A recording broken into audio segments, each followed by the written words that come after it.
Uwi ka na dun sa inyo. Uy! Sa Lunes, uwi na kami. Wala na magpakain sa inyo dito.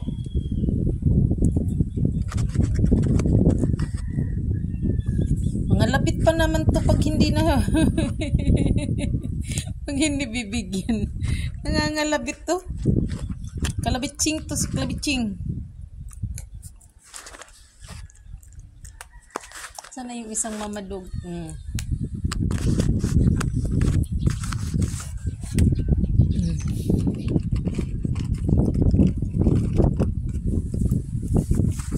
Sunay sa mukha. Bagong panganak. Sabi pa naman kanina ng isa sa mga residente dito na simula na daw ng ng 7 sa ibang area ng El Salvador. Binabaril daw yung mga stray dog. Simula tapos papunta na raw rito. Ang daming stray dog dito. Dito sa El Salvador, walang shelter ng dogs. Pero ang daming mga kawawang tuta, kawawang aso. Ko, ang sakit sa dibdib pag nakita ko rito na sa mga aso dito. Ewan ko lang.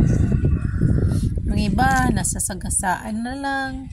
Kasi karamihan sa mga aso dito nasa sa highway. Busy yung mga nakakatakot. Ang dami ditong aso. Sobra.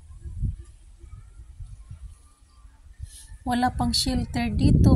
Parang walang rito parang walang mga animal advocate dito sa lugar. Kaya ganun na lang ang Ay, nagsabi nga sa akin na yung iba daw hinuhuli, hinuhulog sa hukay kahit buhay pa, nililibing na buhay.